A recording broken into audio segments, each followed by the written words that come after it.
Good afternoon, everyone. Good morning to those who are joining us from another time zone. And welcome to this Google Hangout with UNHCR, InZone, and the University of Geneva. I'm Josh Goldsmith, an educator and researcher working with InZone at the University of Geneva, and we're delighted to have you all joining us here today. Please accept our apologies for starting slightly late. There were a few technical hiccups along the way, but we're now off and running.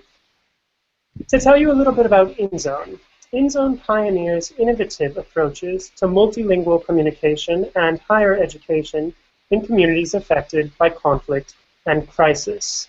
This Google Hangout today is the climax of a Geneva Summer Schools course co-hosted by the University of Geneva, InZone, and by UNHCR.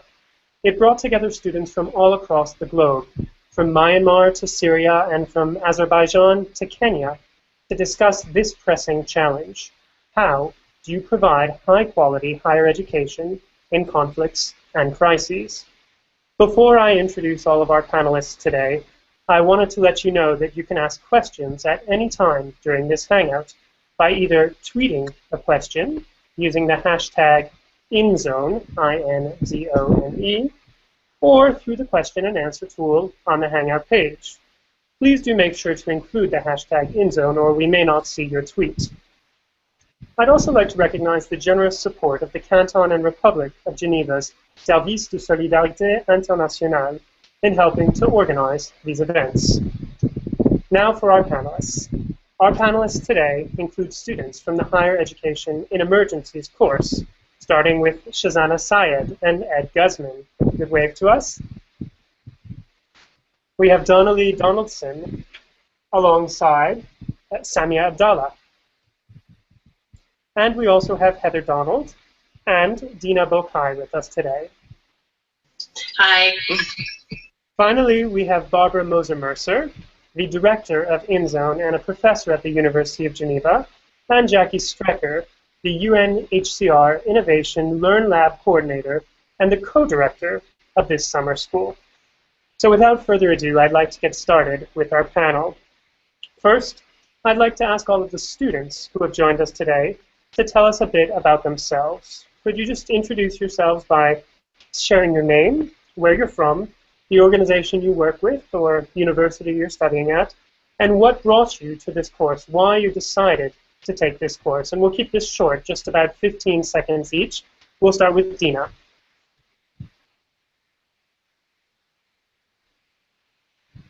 Hi, Dina. Hi, I'm Dina. I'm from Amman, Jordan. I work on the MOOC platform Idrak, which is an initiative of the Queen Rania Foundation, and I came to the summer school to learn how to extend our services to support refugees. Thank you, Dina. Heather. Hi, I'm Heather Donald. I'm from Toronto, Canada. I'm doing some work with the Centre for Refugee Studies at York University in Toronto. And I had done some field work 3 years ago around access to higher education for refugees in Malawi. And I really wanted to build and strengthen on those skills by coming to this course. Thanks, Heather. We'll now turn it over to Donna. Hello, everyone. My name is Donnelly Donaldson. I am from Jamaica, but I work at Kepler in Rwanda, which is a higher education blended learning program that uses lots of online materials in a very unique way in order to expand access to higher education in the developing world. I came to this program because we are actually going to launch a program in the Kiziba refugee camp in Rwanda, and I wanted to learn more about the best practices to do that. Thank you. Samia. Hi, I'm Samia from East Sudan. My educational background, I'm a political scientist. I'm a dean of Faculty of Community Development and Women Studies, Gadarif University, and I am one of the members of the committee who are going to start the Center for Refugees Studies in my university in East Sudan. Thank you, Samia. To share other experience and to learn from them. Thank you, Samia. We'll now turn it over to Shazana. Hi, I'm Shazana. I'm from Kashmir and I'm an assistant professor at the Islamic University of Science and Technology. Since I come from a conflict zone, we're almost always in a state of emergency, and this is an extremely valuable guide to how to deal with emergencies and how to keep the higher education going. during those times. Thank you. And Ed? Hi, I'm Ed Guzman. I live in Switzerland, but I'm originally from the Philippines. I'm a learning designer, and I'm here and I'm part of this course to understand how technology can be used in a humanitarian context. Thank you. Jackie, Barbara, would you like to say a word and introduce yourselves? Go ahead.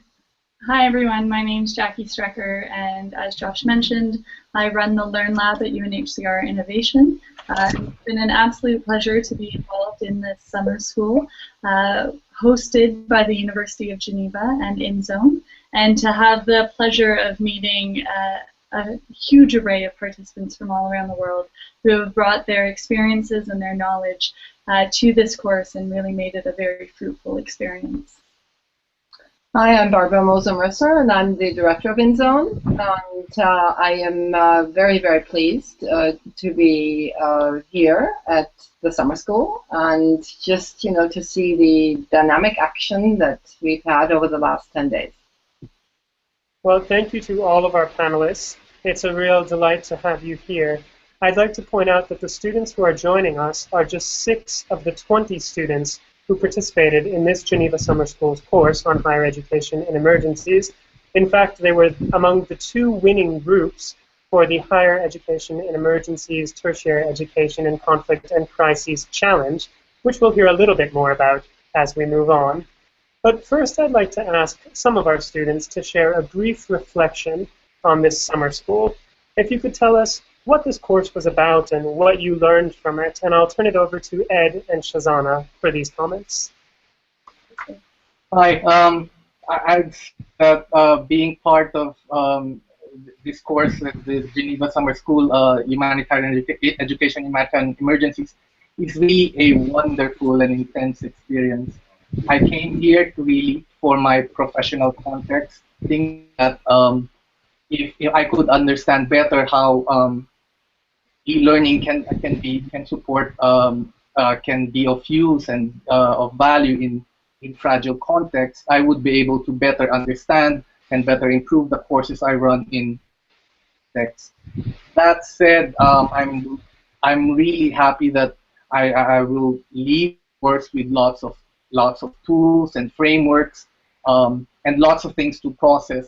But beyond my professional goals, I'm really happy that the tutors and the program has raised this sort of moral sensitivity and awareness that really very lucky to be studying in this course, and that we do have a responsibility to start not just thinking but start applying what we've learned in this course. Thank you very much for those reflections. Shazana, would you like to add something?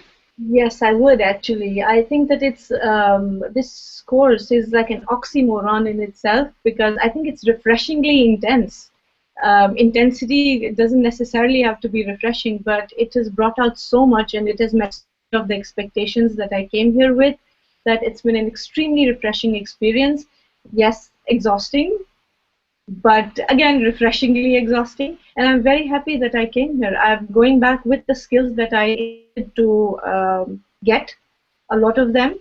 And because this is an ongoing process and it doesn't stop here, Barbara, that we have a portal, an ongoing process. So it's not a workshop that ends when we leave this place. I think that's the beautiful part of it. Thank you. And what are some of those skills that you'll be able to take away now that you've participated in this course? Well, there's this toolkit of skills that we received from here. We don't necessarily have a refugee crisis in Kashmir, but what we learned was that the skills need to be tweaked, contextualized. So whatever toolkits I received from here, I will tweak and contextualize and then apply to my context. And that's what I've really learned, and I'm going to give you feedback on how I've used it. Thank you very much for sharing some of these reflections from these last 10 days. I do agree that they were intense, and I think that they were very fruitful for all of our participants. So thank you very much for speaking as representatives of our group. Now I'd like to move on to another question. The next question is, what are some of the key takeaway points from this course? Takeaways that you hope to apply in current or future jobs. And for this question, I'd like to start with Donna. Donna, some key takeaways that you can apply in your daily work. All right, so in terms of takeaways, there are so many and it's hard to choose just one or even a couple. One of the most important ones, though, is really involving students in the process of designing the program. As educators, that's something we hear a lot, right? We have to be student-centered, we have to make sure our programs cater to their needs. But often in the humanitarian context, what we see is someone throws a couple $1 million as a problem and assumes they're going to solve it. But very rarely they go in and ask the refugees or the displaced people or any recipient of aid, well, what do you want? And even when they ask those questions, very often we don't provide a solution that actually meets their desires. And we have to understand that, you know, we balance their desires against our own field experiences and against the legal constraints that we work with. But the main takeaway from me is to make sure that the process of communication and feedback is a continuous one, that even if we're making decisions about when you're making decisions about the lives of these students, that we're involving them in the process. And if we feel that we have to make hard decisions that contradict what they initially asked for, that we at least provide them with explanations and engage them in the process of actually constructing the solution. We're not going in to give solutions, we are co-creators of the solutions.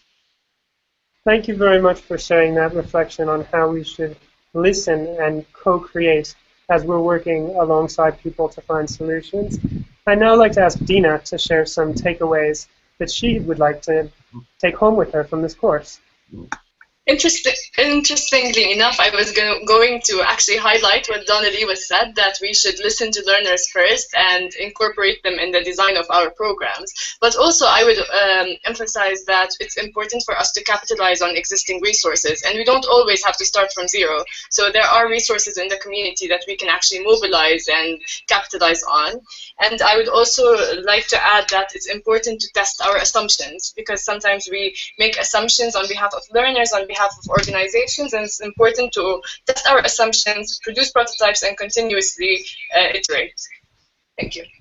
Thank you very much. So I'm hearing that there's many phases in innovation, that innovation is a process that requires iteration to reach better and better end results as we continue to move forward.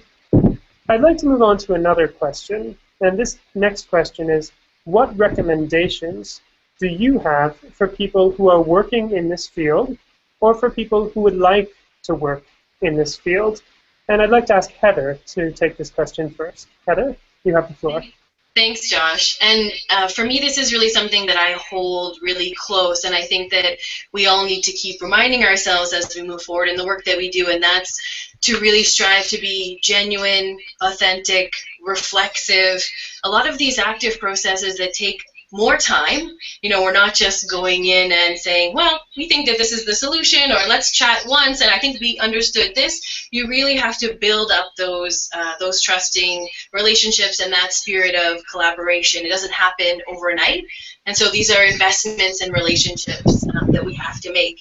And I think for me, these are, when we talk about higher education for refugees, especially those in protracted long-term situations, we can see that as an international community, there haven't been very many durable solutions that have been provided, and that, you know, there have been so many challenges in the broader international development and humanitarian landscapes. And I really see that these individuals who have adapted and thrived in some of the most challenging situations are those that have the most to contribute to how to innovate and to change some of these practices that we've stuck to year after year, even though we've seen that they haven't necessarily been the most successful. And so for me, I would just encourage everyone listening just to actively listen, to really open up your mind to other possibilities or ways of doing things that might take longer or might seem more complicated or more difficult to understand, but in the end, you end up with a much more authentic and very bottom-up approach that will probably lead to more sustainable changes. Great. Thank you very much, Heather. And now I'd like to ask Samia. Samia, some recommendations that you have for people who work in this field or who would like to begin working in this field. My recommendation to the people who are going to work with the refugees in education in emergency, I think the importance of understanding the context. This is one thing. The second thing is to listen to what people mention to you. And the third thing is to be closer to the people and to understand what they mention to you. I think this is a very important thing, and I think this will lead you to success in your job or the work that you are going to do. Thank you. Thank you very much, Samia, for sharing this with everyone. Now what I'd like to do is explain a little bit about the Tertiary Education in Conflict and Crises Challenge. This was a challenge that all of our participants spent the last 10 days working through. We had 4 different groups, each of which tackled a different problem. And these were rather complicated, so we're not going to have time to explain the full problems that they were looking for solutions to, and of course the solutions were rather multifaceted. But instead what we're going to do is we're going to ask representatives from each of these 2 winning groups who are with us today, that's the students you see before you, to share just a very brief snippet, a very brief piece of information about their challenge, and then to share one innovative idea that they took away from it. And so to start with that, I would like to give the floor to Donna. Okay, well, very quickly, our challenge was to develop a joint higher education certificate between a foreign university and a local university that was near a refugee camp. We had to pick the degree program. And one of the innovative things that we decided to incorporate was we are going to have a 2-way practicum involved here, right? So as educators, we know that we hear a lot about students need to have 21st century skills. They must have practical skills. It's not just enough to have the book knowledge or the piece of paper that's the degree. You must have a skill. And so before students graduate from this diploma, they have to complete a practicum in the field which we selected, which was public health. And we find that public health is a great field to select because even in contexts where refugees and internally displaced people don't have a right to work in the countries where they are refugees, which happens sometimes, they can still do lots of innovation in their own refugee camps around issues that relate to public health, such as maternal health, children's health, HIV/AIDS, etc. The second piece of that practicum component is that the donor regulation was that this program had to be 100% online. And so we wanted to build in online tutoring between from the foreign university to the local one, or even from other local university partners. And what we would do is have online tutors who are education majors who need to actually complete a practicum of their own in order to get their degree. And so we would have a 2-way practicum where the refugees themselves are completing practicums to get their degrees, but also their online tutors are tutoring not as volunteers, but tutoring as practicing teachers. And so that adds value and more motivation to them to be great tutors and to actually receive information from the refugees as well. And if I could just briefly add that one of the great things about this summer school was that we actually had a refugee from Kakuma camps in Kenya Skype into us and be a lecturer. And so that was really an important takeaway, that we can use technology to bridge those gaps and have education go both ways, not just one.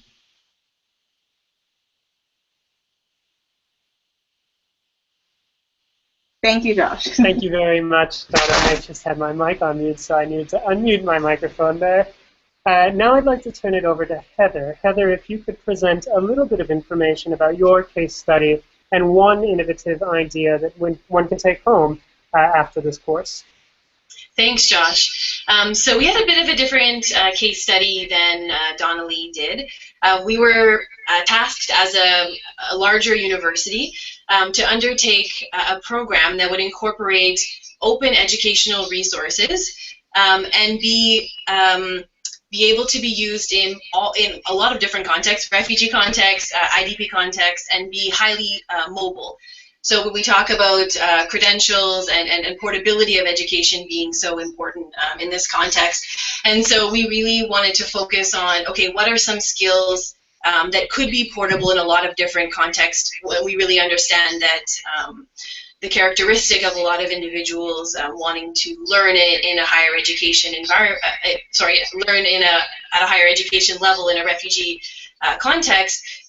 It's often like the mobility that presents a problem, but these individuals really have a lot of innovative practices that they're already doing in their own situations, whether it's different coping mechanisms, and we really wanted to harness that. So our program, as one innovative piece of it, has incorporated as a foundational course a human-centered design course. So that's something that we really wanted to go with, that spirit of co-creation and as well contextualization.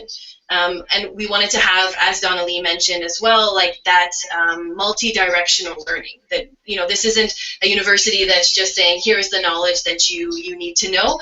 You know, we can learn a lot through that process of dialogue as well. And so we decided that we would be piloting in Zaatari refugee camp. And again, this has been identified as a very innovative space, a lot of innovations happening already, and a lot of high demand for higher education. And in fact, a lot of individuals that have previous higher education experience. So we really wanted to capitalize on that as well. And so we built an adaptive teacher's education diploma for 1 year. And so this human-centered design approach, this foundational course, would provide a way to have a lens throughout the rest of the program. And again, we really wanted to build in the Arabic component to work towards a contextualization of examples in these open educational resources that can be a little bit more Western-centered. So we really wanted to make sure that the learners that would be accessing this curriculum of open educational resources would be able to really identify with some of the examples and really to stimulate those creative processes that are so built into that design thinking. Thank you, Heather. Just a follow-up question. Could you tell us a little bit more what human-centered design is for those people who might be listening in and not really know exactly what human-centered design is?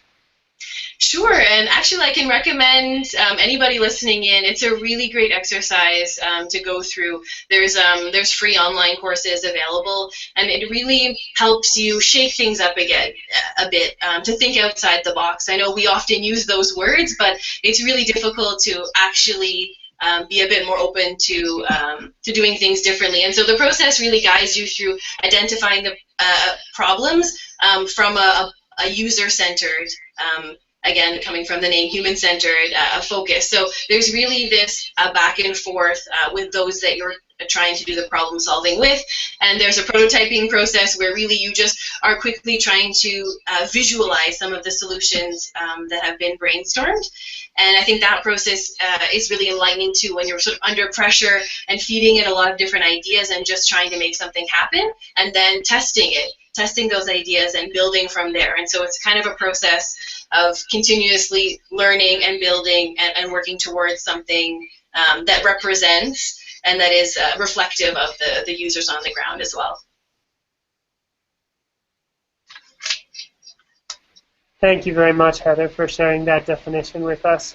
It's now the time in our panel where we'll have a chance to turn to some questions from our listeners. We have students who are here on-site watching, and we also have people watching us all across the planet. I'd again just like to remind you that if you do have questions, you can post those on the Google Hangout page that you're watching from, or you can tweet them to us using the hashtag INZONE. That's #INZONE, okay, hashtag INZONE, to send us any questions. And in fact, I'll take the first question right from Twitter. The question that we've received is, can you tell us more about the dilemma regarding access versus quality? So a dilemma in access versus quality. Which of the two should we favor when funds are in short supply? Who on our panel would like to take that question about access versus quality and the difficult decisions that come when deciding between access and quality? Any takers? Yeah, Dina.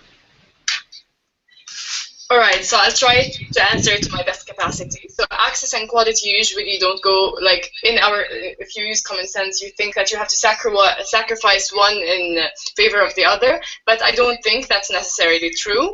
So if I give you an example, it's really context specific which one you can favor. So let's say we want to provide. So let's say we have teachers, and we are thinking we have high quality teachers or more teachers. So the thing is, if you train teachers better, they would be able to transfer knowledge to a larger number of students using the skills that they learn. And in that sense, you're both improving access and quality. So it doesn't really have to be a trade-off all the time, although it is in most cases. Thank you. Thank you, Dina. Is there anybody else here who would also like to weigh in on this question about access versus quality? And of course, I'm also opening the floor up to our course co-leads if they would like to come in on this question. Any takers? Josh? Yes, Ed. Yeah, floor is yours. It's indeed a very tough question, and but one thing the course taught us is that we have to really be reflective and critical of our own assumptions. As Dina alluded to, there is no an either or question. Do we want access or do we want quality when we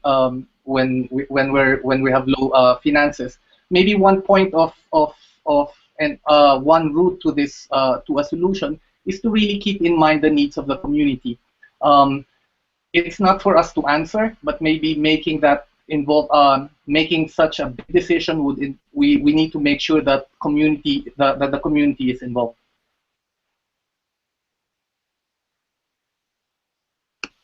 Josh, if I could just add to that, I do think absolutely, Donna. I think that this is one of those questions where the answer is different depending on if you're answering from behind your desk or if you're answering from in the field, because I think we love to talk about quality, and it's really, really important. And so sometimes people will say, well, you know, if the education is not quality education, then in effect it's not even access, right? Because the thing that they're accessing isn't really helping them. But then you get into the field, and so you've decided that you have enough money for 60 students to get a quality education. Now, when the 61st student shows up at your door, which one of us is going to say, no, there's no more money to give you quality, so you have to leave, you know? So it's a hard question that I think we're really trying to answer, but I think in practice, none of us turns the students away, or we really face a hard decision doing that. I do really appreciate what Ed said about involving the community, because in many cases, as practitioners, we are able to really strengthen access. We can be innovative in terms of access. And if we actually involve more students, parents, and communities in the process, and even teachers on staff sometimes aren't involved enough, they're not given the chance to innovate enough. But if we would include them more, we would actually see more opportunities to innovate in a way that improves quality despite having limited funds. So let's not underestimate our potential for quality because we think we don't have enough money. Thanks, Donna. I think that either Jackie or Barbara would like to weigh in here, so I'll give you the floor. Yeah, I think higher education in fragile context really challenges all of our notions of quality, the way we as educators have been used to. And I think that's a very healthy thing to be challenged on. I believe the ultimate question or the litmus test of quality is what a refugee learner or a learner in a fragile context just generally is going to be able to do with the education that is being offered and the education that he is involved or she is involved in. So I think if we keep that in mind, the what can I do with it afterwards, whether that is I now have a credential and I can access other higher education courses, or I now have a credential that qualifies me as X, Y, and Z, and I can do that now, and it has been attested to by those who know that I'm capable of doing that. I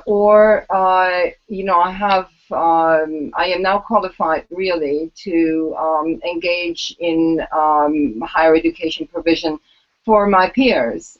So there are different ways in which we can ask the question. And I think those are all ways that are not necessarily the traditional ones for higher education to ask itself. Thanks, Barbara. Jackie, would you like to comment on this as well? Maybe I'll just add that I think there has been a shift within the education field more broadly, from this focus on access to really focusing on quality. And I think the participants have brought out important points around looking at engaging the students and teachers in the conversation. Barbara's points on really looking at the relevance, and from the beginning of the design, really focusing on what is the end goal, how are you going to measure success, and what the outcomes truly are of your program. So I think really looking at the relevance of a program speaks to the quality, and involving the entire community through the human-centered design process, as Heather described, or some of the other innovative processes that can really pull together a community and make sure that it's invested within both their interest and their needs. Thanks, Jackie. Well, I think we've had a pretty good series of answers, lots of different ideas for how to maintain both quality and access, and to focus on both and really assess where things stand and see how the field is changing as we're looking at both of these components now. I'd like to move to a question that's come in right here from our listeners in Geneva. And this question is, what's your plan when you go back home after this course? Perhaps I could ask Shazana to take this question first. What plan do you have when you head home after this course with the learning that you've acquired here? Well, the first plan is, the first thing I'm going to do is to make people aware that there's such a thing as higher education in emergencies, that there's such a course that you can learn from. The second thing that I intend to do and apply is that if in coordination with the University of Geneva, we can have an online lecture or a series of online lectures about this, just to create awareness, because that's initially the idea, is to create awareness. And then once we have awareness, the students can contextualize, and the students are the main body in this. The students can contextualize it according to their own context. And what I'm intending also to do is to give them project work, because they're supposed to do internships and project works. So one of the projects I'm intending to make for them is to create for them is to build something out of this whole experience and give them a project on how to, from a student point of view, how to overcome the many challenges that we face during emergencies, and how to build a curriculum or design a curriculum that is flexible enough to deal with the situations that we meet with every day and every year. Thank you very much, Shazana. I'm wondering, Samia, would you be willing to tell us a little bit about your plans when you go home? What do you plan to do after this course with the knowledge that you have gained here? Okay. I think it's a great benefit for me. What I get it from here, really I want to reflect it in my university, to my students, and to the newly established Center for Refugees. As you know, we have more than 9 refugees campus in East Sudan. And what we have it here, really, because we wanted to establish a center to benefit the refugees. A lot of youth, a lot of refugees, they didn't get a chance for education, and we want to join them or to let them apply to the graduate studies in my university. Really, it is a great experience. Thank you very much. Are there any other panelists who'd like to tell us what they're planning to do after they get home from Geneva with the knowledge that they've gained in this course? Yeah, Josh, can I add just one more thing that I intend to do? Please do, Shazana. Yeah. I also intend to make my students aware of the MOOCs, the MOOC platform, and the immense amount of knowledge data that is out there, and to tap into as much of it as they possibly can and learn from it as much as they possibly can. I think that's a very, very interesting idea that I'm taking away from here, and that I'm going to share with my students and help them access these resources and make the best of them. Great. Thank you very much for pointing out the incredible wealth of resources that are out there and that are open and free and available to all.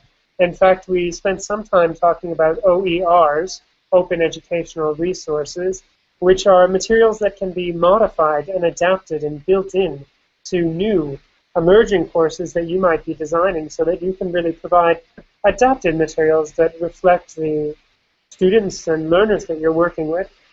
Is there anybody else who'd like to share some reflections on their plans post-Geneva? I think Dina and I have a couple of ads from our screen. On my side, for me, it's really about having those one-on-one conversations. I so often see the way people see refugee as a label, and maybe not necessarily deserving of higher education or of quality higher education at that, what we're talking about. And it's really just trying to put people's assumptions, reverse their assumptions. These are individuals that have so much to contribute. They're in these long-term situations through no fault of their own. They're just deserve to have access and quality of higher education opportunities. And also on the policy side, this higher education and emergencies piece is part of lifelong learning. And we can't just see education and emergencies as for primary education, secondary education. You have to look at it in terms of the whole continuum. And often we've also explored some other higher education documents and research, and there's not really very much mention to higher education. So I think one big takeaway point from all of us is to go back to all of our contexts and to start having those conversations that this is really an emerging and important field. And if I may add, oh yes, so I work directly with MOOCs. I'm a course manager, course design and operation managers for some Arabic MOOCs, and I think the one thing that I'm going to do going back is pilot these MOOCs in more refugee in refugee camps, run more pilots, and collect the data from these pilots and inform our future course design to be contextual and to suit the needs of the refugees. Yeah. Thank you. Would any of our other participants like to share, including, in fact, our faculty members, if you have any ideas for what you would like to do now that we have wrapped up this first stage of our course, although the learning still continues? I think following on from what I was saying earlier about student-centered design, I'm really interested in exploring more ways of getting students to be more in control of their education. I think this is really it's one of those things that we talk about in the field of education a lot, but many of us have not figured out yet how to do it practically, right? So as teachers, you write your lesson plans or you set your curriculum sometimes months or it could be a year in advance, and there doesn't seem to be a lot of input in many educational systems and structures for students to have input in what is really one of the most important things that shapes their lives. So moving even beyond the refugee context, I'm just thinking broadly about how we shape education across the globe. Where are some more entry points where we can change the way that we have structured education to have students be able to have more autonomy about what they study, how they study, and really how to define the quality and how to define success, which I believe we were talking about earlier. Thank you, Donnelly. Anybody else who'd like to tell us your plans moving forward after you leave Geneva, or if you're staying in Geneva? Can I add something? Please. Yes, I also want to share all the knowledge that we've learned here with my team back home, so especially with measures regarding to access and quality, and I think they apply not just to the refugee setting, but to course design in general, and it would be very beneficial to share. I think that's a very valuable point, in fact, that we don't have to reinvent the wheel, that many things that we've learned here can carry over all across the broad spectrum of higher education, and that many of the lessons from the broad spectrum of higher education can also be applied when we're working with communities who are affected by conflict and crisis. Barbara, Jackie, I see that you'd like to come in. Yeah, I think the time after a course is about as important as the time before the course and the time during the course. But quite often we forget about how we reflect on what we have just experienced. And there are two things that stand out for me. First and foremost, I think the course is really an example of an exemplary collaboration between an international organization and a public university. It's an excellent example of how complementary skills can be brought to the table, and how that kind of partnership can actually be leveraged, even like in this case, to start almost a new field.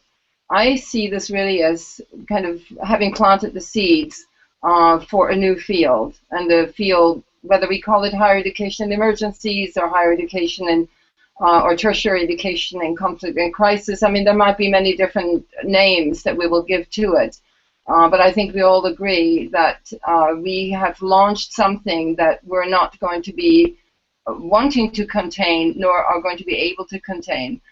But I think we've also been able to launch it in a very responsible manner within the humanitarian framework.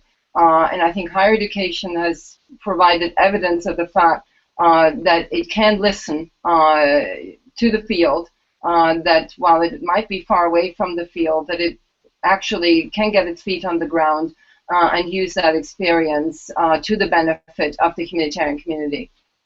And I'd just like to complement that by saying I really do think we're at the start of a very important journey in looking at a new landscape for higher education for refugees and displaced populations.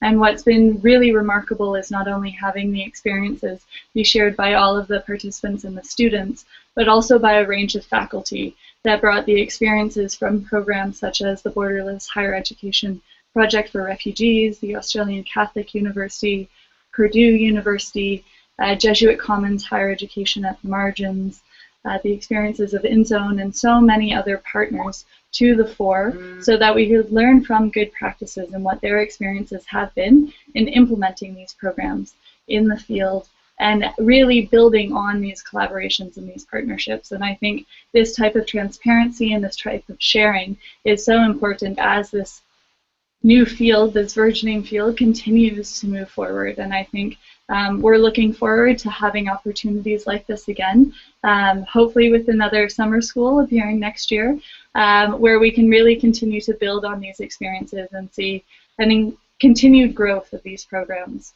We started off the summer school by noting that only 1% of eligible refugee students who are able to attend tertiary education actually have access. And so we're hoping that as an international community, we can really respond to these increased needs by opening up more opportunities together. Thank you very much, Jackie. Thank you, Barbara, and thank you to all of our panelists for these ideas about takeaways, about next steps, and about ongoing steps that we can continue to pursue this journey of what we've learned here as we move forward and work in this emerging landscape in new fields. I have a question that I think is just for Jackie. It's coming from Twitter. And the question is, what would innovative higher education in emergencies programming look like in settings where UNHCR has little presence, such as in Myanmar at the Thai border? Well, I don't know if that question is just for me, just because I think, again, what is so great about higher education opportunities for displaced populations, it is a collaborative effort. It's not just possible for UNHCR to implement these programs, it's collaborations with local universities on the ground, international universities that recognize they have an important responsibility to play in ensuring equitable access to tertiary programs. And I think it's up to local ministries as well that are hosting refugees, or national states who, need to respond to the needs of IDPs. And so I think it is a collective response, and I don't think it can just be done by one organization alone. UNHCR recognizes education as an important protection tool, and that we need to really work with a range of partners to open up opportunities. But so I'd actually like to throw this question to the rest of the panelists as well, to also comment from their perspectives on the role that they feel that they contribute from their organizations in really broadening access and opportunities. Great. Well, I'd like to now turn it over to other people who are here on this panel. What are some ideas that you might share? Any takers? I think that the existing structure that InZone has, this framework of collaboration with and between educators across the world, is a great start for facilitating innovation in spaces where the UNHCR is not there. One of the things that we talked a lot about is teacher education, and how if we are able to educate teachers and provide ongoing professional development for them, they can then innovate in their own spaces. And so we've all seen so many examples of innovation with limited resources, and we all have experienced brilliant teachers who are able to create, you know, fascinating learning environments with very little resources. So I think if we, as educators who have access to more resources and who are able to come up with more ways to innovate, to share what we have been learning, whether that's collaborating over the internet, whether that's using Skype, whether that's emailing and sharing information on forums, whether that's, you know, visiting when we can for more knowledge exchange, I think that that can be a way to really push innovation in situations where the UNHCR may not be on the ground or be able to fund those changes, but we can still have innovation happening through collaborative support across different contexts. Thanks, Donnelly. Thanks for underscoring the importance of partnerships and collaboration. Heather, I see you'd like to take the floor. Yeah, Dina and I were just saying that actually, I mean, apart from the UNHCR engagement in a particular country situation, I mean, it's been in a couple contexts where you see some individuals who really have that motivation to continue any kind of higher education learning, accessing these online platforms, these MOOCs, you know, through Coursera and other platforms in those contexts, just to be building up, you know, these certificates of accomplishment and building their knowledge that way. And so it's clear that even if UNHCR is not in that context, individuals are taking it upon themselves to make sure that they are accessing. Yeah, it's not just individuals, it's also other NGOs and private donors and people with initiatives. Sometimes an initiative comes from the community itself and sometimes from the outside community.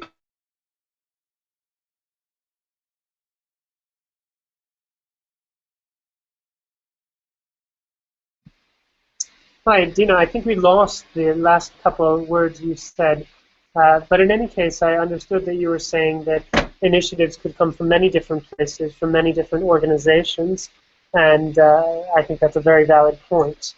Is there anybody else who'd like to come in on this idea?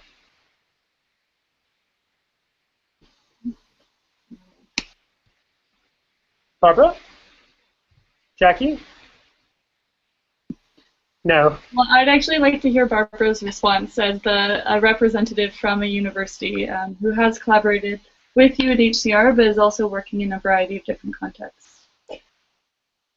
And just, you know, looking back upon, you know, where InZone has come from and where we've been, where we've gone and where we're going, it is true. I think being able to move in a space where you know you have a very reliable partner on the ground and you can rely on that protection, you can rely on the know-how and everything else is hugely important. And I would not recommend anyone starting out with a higher education initiative to do this without such a reliable partner.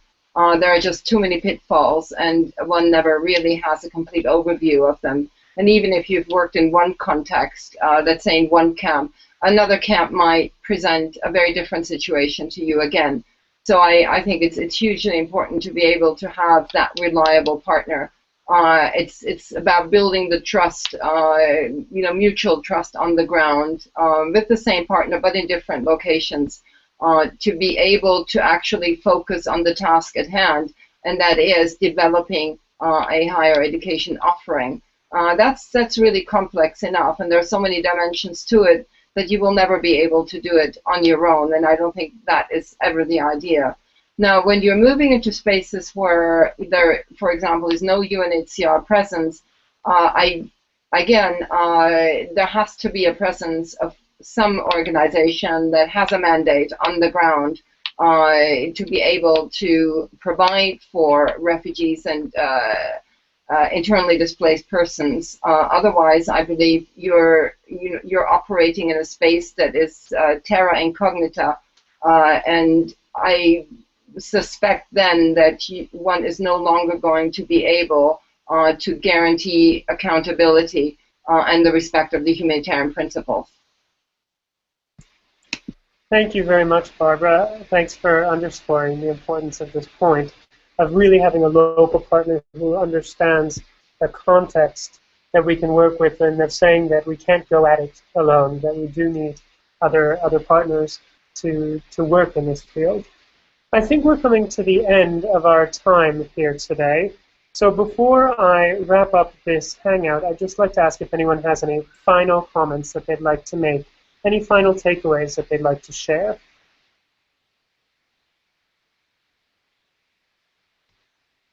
Well, I think that we've all done a great job of sharing all of our many ideas. We have many more ideas, I know, hidden up our sleeves. But in light of the fact that it is approaching 4 o'clock, I'd like to bring this Google Hangout to a close.